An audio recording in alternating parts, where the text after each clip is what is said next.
6 years, he never noticed or recognized you? Bet he'll recognize 2020.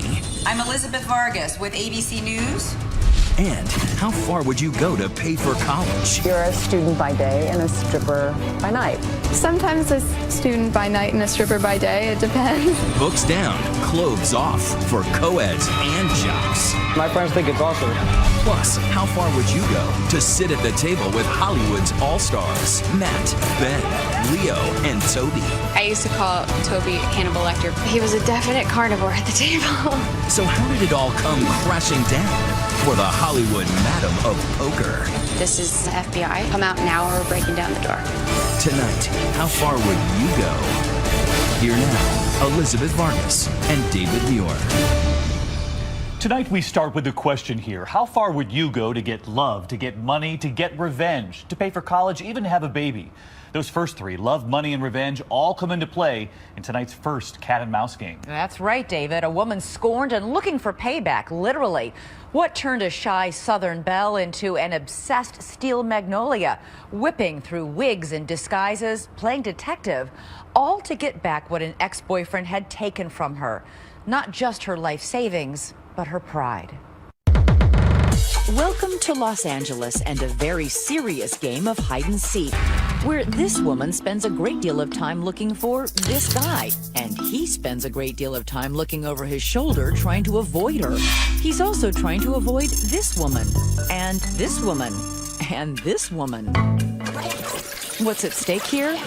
Well, she could collect nearly $2 million or go home broke. It is a story of deception, dollars, and disguise.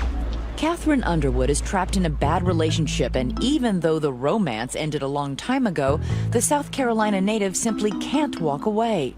Her former boyfriend, on the other hand, wants to run away. A departure from the avalanche of affection he once bestowed on Catherine in Aspen, Colorado. What were your first impressions that first meeting of him? I wasn't really that fond of him. He was nice. Just, not necessarily like any of my other friends.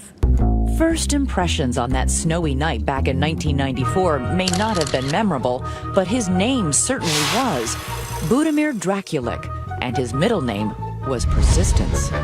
He had found out where I worked and came walking into the restaurant and just appeared. He wanted to know what I was doing when I got finished, and I met with him. It is the textbook definition of opposites attract, as the UCLA professor of biomedical engineering falls for the coat check girl. How did he begin to win you over? Because you weren't interested at first. He was just so determined to get to know me, and I was so determined that I wasn't interested.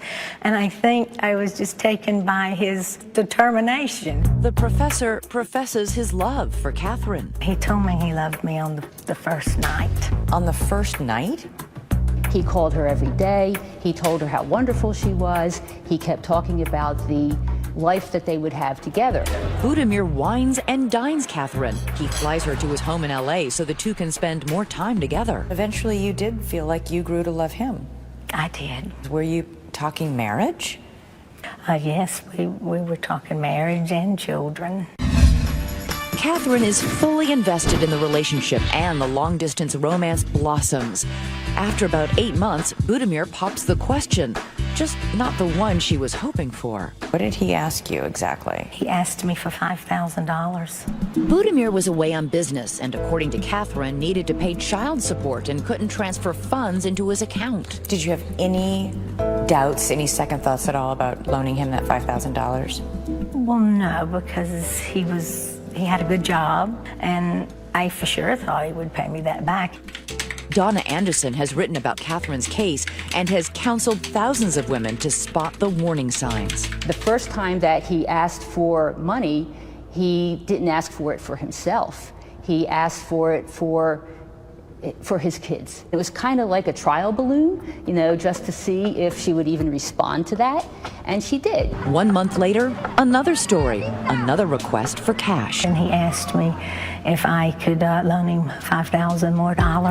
It was for his mother, who didn't speak any English. And did you have any reason at that point to think, this sounds a little fishy? Well, no. He had several PhDs. He was very intelligent. I thought he was a professor at UCLA. The money grab continues. This time, Catherine says, Budimir Draculic tells her he's at Edwards Air Force Base conducting a top-secret project. So secret, Budimir actually whispers during phone conversations because he's not supposed to be making outgoing calls from his location. The project, once completed, would earn him millions. But he would need $35,000 first to finish the research or risk losing everything. And I felt really bad for him. Was there any part of that story that rang untrue for you? No. I wish it did. Budimir Draculic targeted her because he knew that she was vulnerable. Catherine does indeed have money, and not the kind you make by checking codes. So the money you inherited mostly came from your grandmother? Yeah, that's right. How much money, when you met him, did you have in savings? I had around $450,000. Nearly $500,000. She would not have it for long. The fangs of Draculic are out as he now begins to suck Catherine's bank account dry with a never-ending series of withdrawals that Catherine reluctantly approves. He needed $8,200 and $9,800 and $9,700. So, Catherine, how much money total did you loan Budimir? Around $400,000. You loaned him your entire life savings? I loaned him everything. And despite the endless borrowing, Catherine stays in the relationship, a combination of misguided trust and a very real fear. Once Catherine Underwood had invested $100,000, $200,000, she began to believe that the only way she could even get her money back is if the project became a success. It stretched out year after year. I felt trapped. The more I gave him, the more scared I was. Of losing all your money? Yeah. When we return, Underwood undercover. Catherine attempts to follow the man and the money.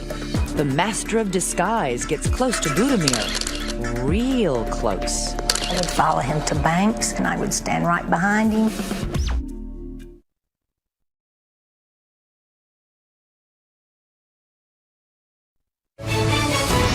2020's How Far Would You Go continues. Once again, Elizabeth Vargas. It took 6 long years, but Catherine Underwood realizes her mistake. She's bankrolled the dreams of Budimir Draculic. In return, she got an empty promise and an empty bank account. I felt stupid. Catherine decides to go on the offensive. She begins to take a closer look at Budimir, and his story has some holes in it. First, at UCLA. I found out that he had left UCLA in October of 1993. He was not a professor at UCLA. And what about all those late nights working at Edwards Air Force Base?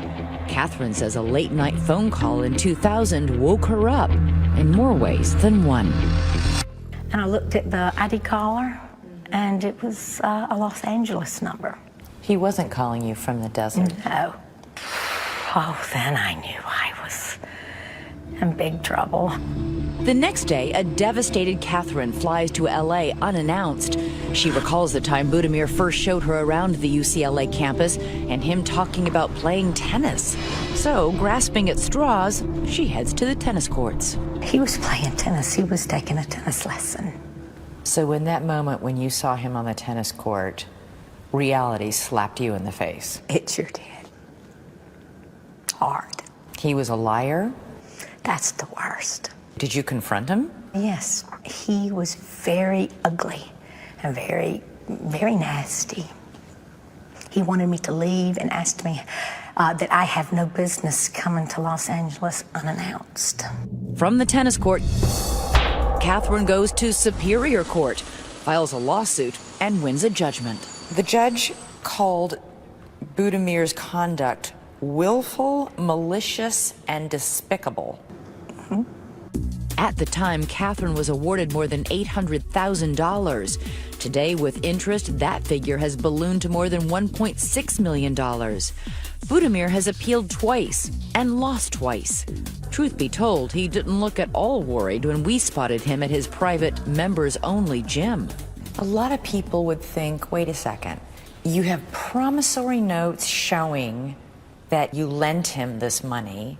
You have a court order ordering him to pay you back this money. Yes. Why is it so hard to get the money back? He had a team of attorneys.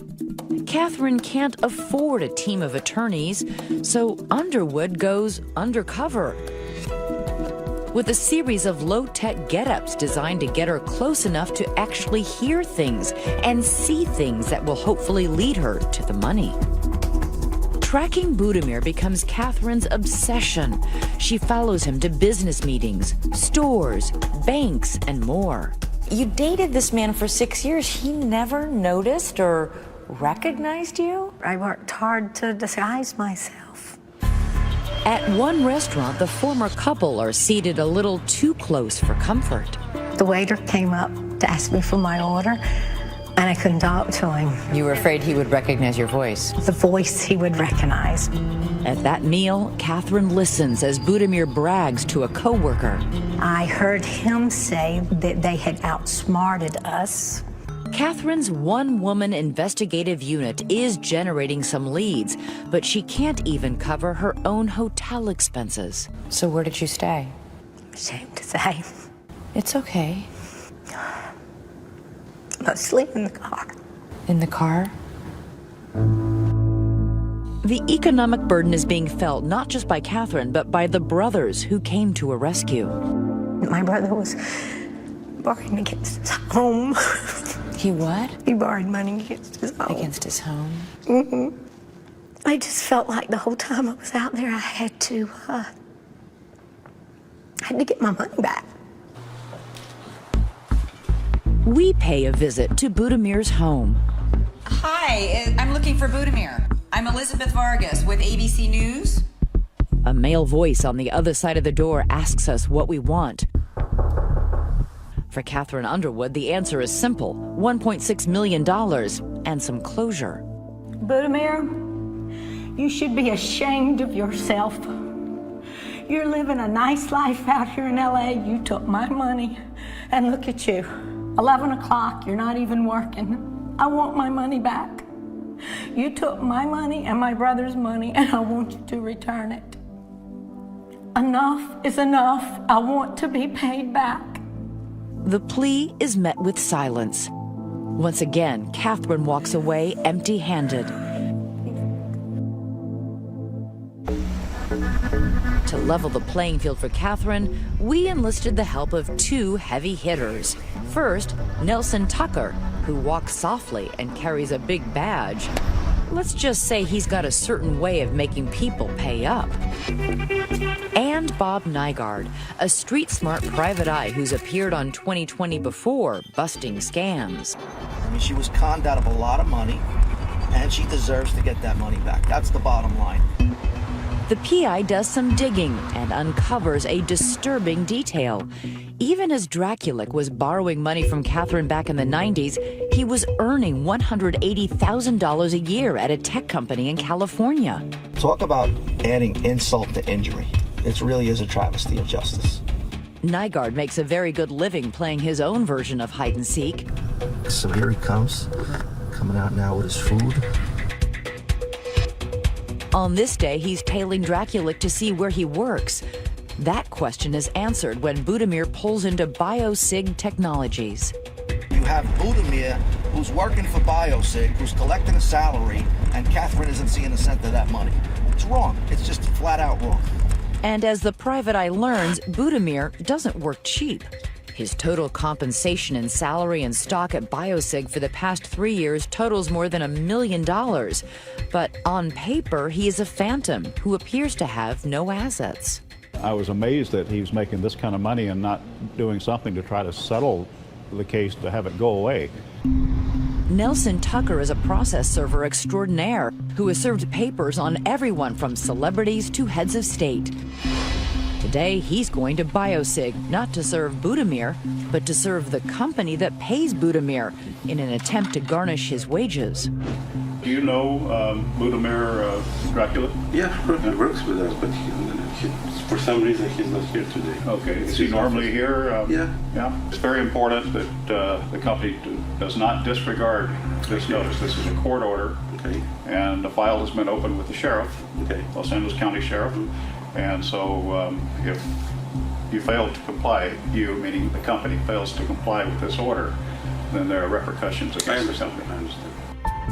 So now Budimir, unmasked to his company and to the world, must move quickly. If he fails to respond to the court order by next week, BioSig must legally deduct 25% of his income and send it to the LA Sheriff's Office for Catherine. But until that money is in her bank, Catherine Underwood is not celebrating. She's come too far and waited too long. He could have given me my money back at any time, and I would have walked away and never looked back. He put me on a waiting game for all those years, and he let me wait and wait. Where's my money? Show her the money. We'll see if he does. So how far would you go to get back money from an ex? We're live tweeting tonight, so let us know using the hashtag ABC2020. Next, how far would you go to sit at the table with movie stars like Ben, Matt, Leo, Toby? Toby would put Leo in the game in order to attract bigger players. So Leo was there as the magnet. How one woman says her house of cards came tumbling down. When we return.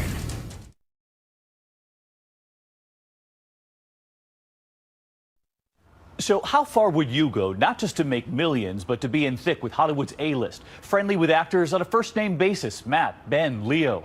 Well, one woman says she nearly paid with her life to be part of that high-stakes world, even when she was 3,000 miles away from Hollywood. Here's Amy Robach tonight with Where the Chips Have Fallen. In the heart of Hollywood, hidden beneath the notorious Viper Room, a narrow hallway leads into a musty room, a poker table, and the secret world of Molly Bloom. So this is where it all began.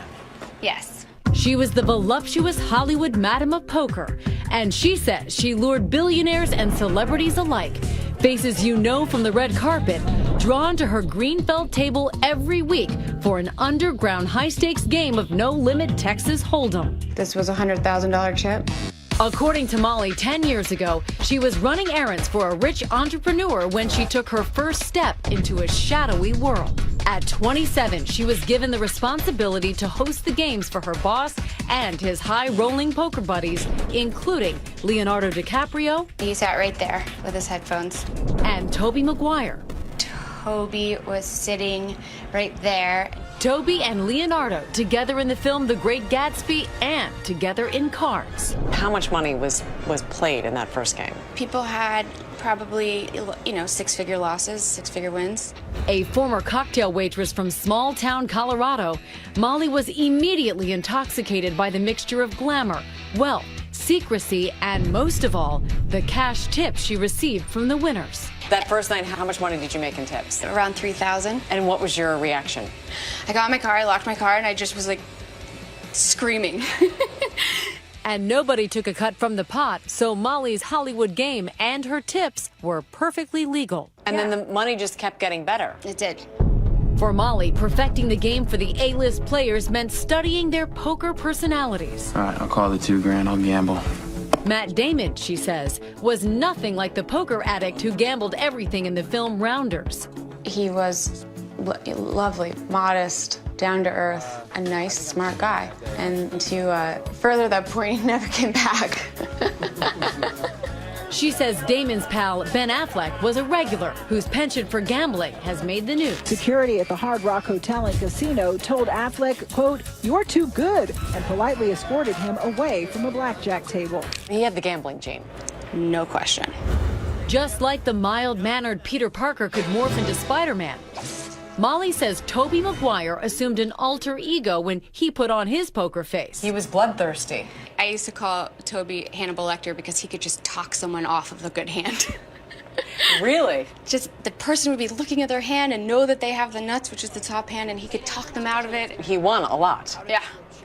How much money would be in that pot? 6 figures, almost all the time. And how much was he winning? Over the years, millions. How did he handle a loss? Not well. If Spider-Man was a poker shark, Molly says the Wolf of Wall Street was less predator, more bait, often playing with chips bought by Toby. Toby would put Leo in the game in order to attract bigger players. So Leo really wasn't into playing the game. He was there as the magnet. Yeah. Molly says she realized she could control the game, satisfy Toby and the regulars, and slake her burgeoning thirst for cash if she began recruiting new players. In poker parlance, whales. What's a whale? They have a lot of money and limited skill. They need to lose sometimes. Most of the time, you know. Most of the time. I mean, to keep these guys happy. Right. And if a whale wasn't drawn in by her A-list actors, Molly says she had an ace in the hole, Alex Rodriguez. And here's a shocker, he once denied ever playing in the game. A-Rod was a novice player, but there's something that happens to grown men no matter how successful they are when a professional athlete comes into the room and they're reduced to kind of like, you know, teenage girls? Yeah. Having stars at her beck and call gave Molly a sense that she belonged in their world. It felt amazing, really amazing, and I felt like I was really, really good at something. There was a definite rush to it. And a main line of cash injected weekly by the goodwill of her winning players. Tips of 5 to 10% added up, and she says by 2009, her reported income topped $4 million. But Molly had designs on something bigger. She left the celebrities behind and moved to New York, and the promise of even higher stakes. She set up a table in the posh Plaza Hotel and took aim at the Big Apple's ready supply of poker-drunk Russian billionaires and hedge fund managers. She says her take spiked up to $150,000 in a single game. I was hosting a game in New York, and there was $5–7 million on the table. Even Molly admits greed got the best of her, and she was persuaded to take a cut of every pot, called a rake, which is illegal, and for the first time, crossed a line. You know, gambling is a staple of organized crime. Yes. Did it feel wrong? Yeah, it did. Absolutely. But you didn't quit? I did not. I'm gonna make him an offer he can't refuse. And just like in the movie The Godfather, Molly says when two mobsters made her an offer she couldn't refuse, that she paid them for operating on their turf, she refused. They sent somebody to my apartment, and he put a gun in my mouth. He hit me in the face and kicked me in the ribs, and then just said, you know, I think you'll feel differently the next time we have this conversation. Who did you call? I didn't call anybody. And you were deep in this world now. I was deep. Well, almost one of my first thoughts after he left was, how am I gonna fix my face before the next game? You never thought about, I gotta get out of this world, I gotta leave. Wow. If a violent attack by the mob wasn't enough to get her out of the game, something else was. 17 FBI agents raided one of my games, and I wasn't at that game, and that was terrifying. And I logged onto my bank accounts, and they were all seized, all frozen. So that was a pretty clear indication that I was in trouble. And you didn't have any money? No money. She fled home to Colorado. I lived in the mountains. I started to live a very simple life. My phone was crickets. She would lie low for 2 years, writing a book, Molly's Game, about her journey through the world of celebrities, billionaires, and poker without knowing the ending, until the FBI finally caught up with her. You know, then they put me in handcuffs and sat me down on my couch and put this piece of paper in front of me that says the United States of America versus Molly Bloom. And just last month, Molly Bloom made one more gamble in a federal courtroom, throwing herself at the mercy of a judge by pleading guilty to illegal gambling in hopes of staying out of jail.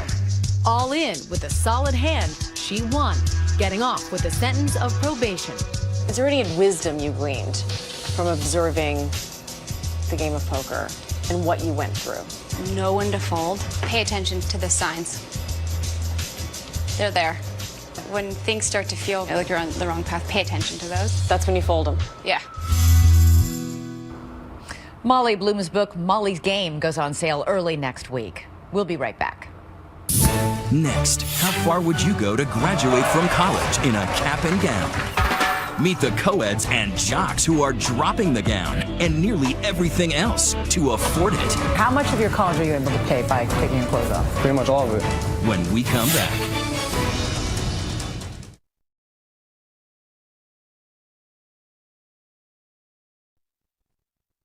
Okay, so here's the question. How far would you go to pay for college? We've reported extensively here on the outrageous tuition some kids and their parents are now paying.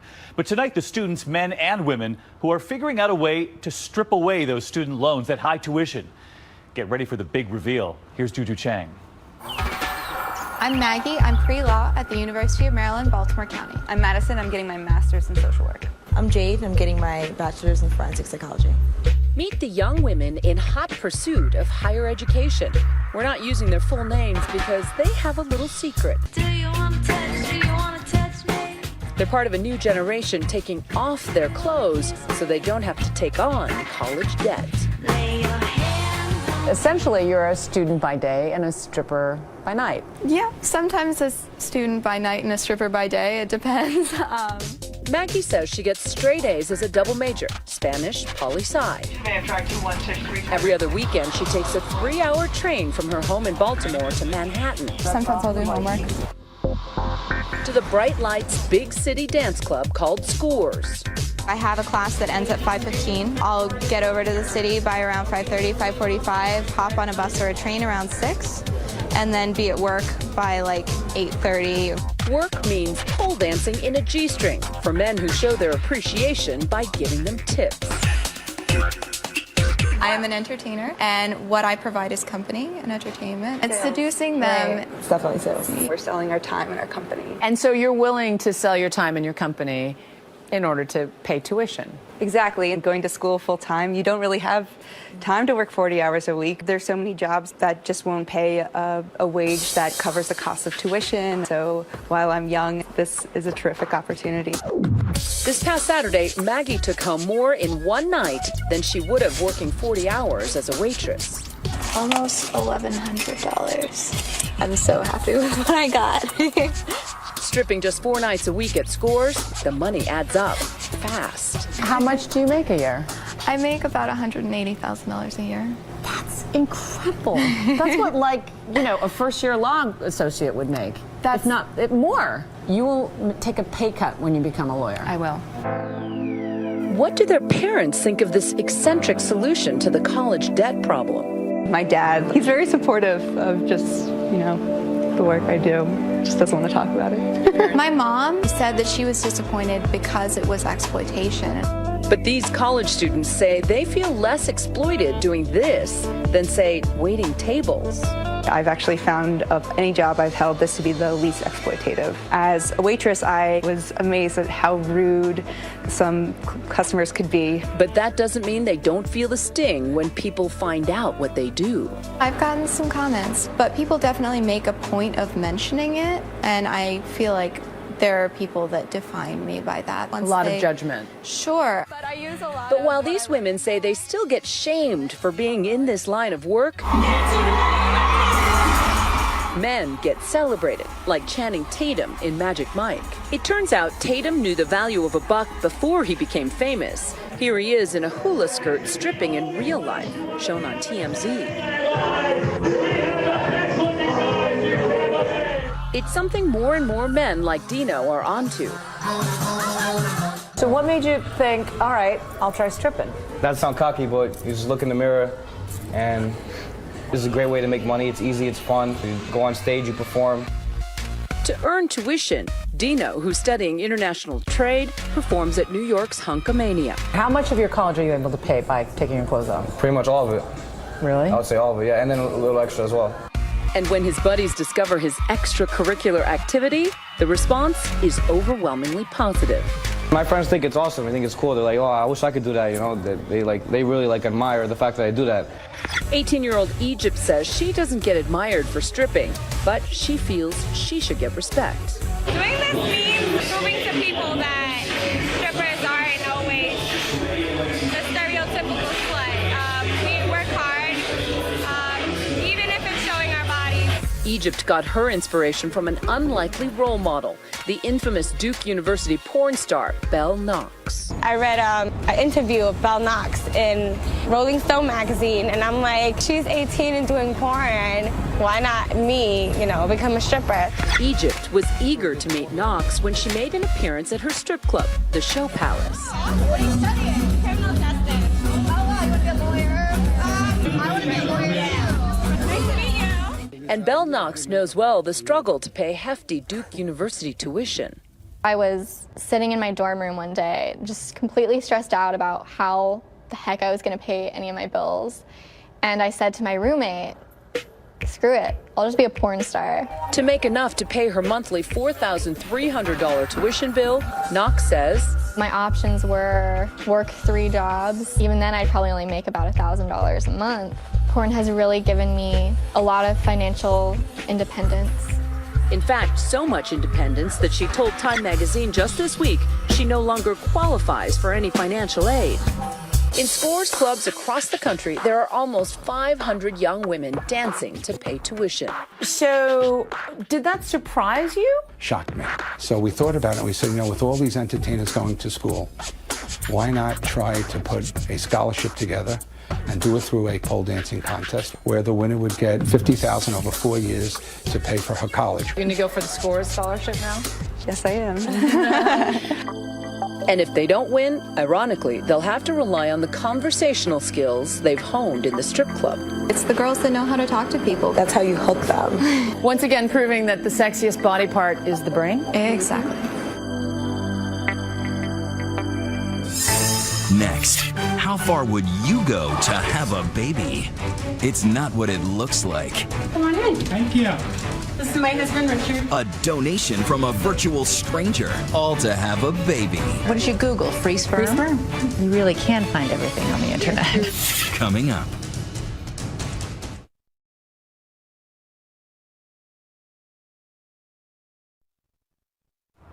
So how far would you go to start a family, have a baby? We have followed this next couple on their incredible journey for more than 4 years. And it's not just how far they have gone, but how far someone in our 2020 audience went. One of you watching out there to help them along. My monitor, it says that I have a high day right now, so it's a good day to inseminate. Like millions of couples, Beth and Richard are on a quest to have a baby. But unlike most, their labor of love is launching them on a cross-country odyssey. Their destination, a nondescript hotel room. That's pretty much my whole gamut of fertility products. If you want a baby, it's worth it. And an intimate encounter with a perfect stranger. Okay, he just texted me back. Says he's on the way. So why the need to get pregnant? I've really felt the need ever since we got married. Their saga started when they discovered Richard's vasectomy could not be reversed. They spent years taking in more than 60 foster children and ended up adopting 2 of the neediest. But at 35 years of age, Beth still yearns to give birth herself. I just want to know, what does it feel like, to have that baby inside of you? After 2 years and $14,000 worth of sperm banks and artificial inseminations, Beth and Richard just couldn't afford any more. They'd nearly lost hope, and then one day Beth turned on her computer and clicked onto a brave new world. What did you Google? Free sperm? Free sperm. You really can find everything on the internet. Yes, you really can. To Beth's surprise, it turns out there's an entire online universe devoted to free sperm donation. Sites like the Known Donor Registry. Having a child is a big deal, and there's a lot of people out there say, I don't want to have a child with somebody that I haven't talked to, that I can't meet face to face. Beth Gardner founded KnownDonorRegistry.com. It offers a list of hundreds of men willing to donate free sperm to thousands of women desperate to conceive. They have chat rooms, they have forums. What do I click on something and a picture pops up? Yeah, you get a picture, you know, you can where they're born, where they went to college. Reporter Tony Dokapel spent months investigating this new online world. It's a weird blend of Facebook, Match.com, and a traditional sperm bank where you get all this medical information about this person who you might procreate with. Tony estimates thousands of people use these sites. His research took him to some unexpected places where people donate sperm. A fairly common location for the exchange is Starbucks. Starbucks? Yeah, this will be happening right in that one bathroom they always have to And occupy. you use a cup, like any cup or a coffee cup? I mean, they'll use a sterile cup. Okay. You can get them at a drugstore. Mm-hmm. Hand the cup to the recipient, who will then go into the bathroom. Going online, Beth discovered the known donor registry and a donor named Drew Sollenberger. I listed myself on that site, and fairly quickly I started getting contacts from multiple individuals. Drew is a brilliant 29-year-old software engineer who does work for government agencies. He is also a member of the Brotherhood who give away their sperm rather than earn thousands of dollars selling it to sperm banks. You know that there is probably out there a bit of an assumption that guys like you are, you know, a little... Many people do distrust sperm donors, but there are many good donors. Drew is an extreme altruist who donates thousands of dollars to charity and even donated one of his kidneys to a child. Today, Drew was traveling to a Maryland hotel room. This is how you have a baby. Beth and Richard have come here all the way from Wyoming to inseminate with the man they've never met before. I'm just curious, what do you use? I mean, in the movies, you see a turkey baster. You just use a regular syringe. Fourth floor. Draw in the semen with the syringe. You lay down on the bed, prop your hips up. What do you say? Come on in. Thank you. This is my husband, Richard. Hi, Drew. Nice to meet you. Nice to meet you too. How are you so convinced that Drew should be your donor? I had talked to him. He told me about the charities he gave to. I knew he wasn't there for the wrong reasons. I just knew he was a good guy. Beth and Drew conduct a kind of awkward first dance. It's good to meet you. At a traditional sperm bank, there's the assurance that the semen has been frozen for 6 months and thoroughly tested for diseases. That is not the case here. When he donated his kidney to a child, he had to be screened by the hospital for, I'm sure, every possible disease. And he's also been screened for STDs, and he's given me that paperwork. But you're really trusting, basically trusting that he is who he says he is. Yeah. Armed with a good gut feeling, Beth is ready to go to the next step.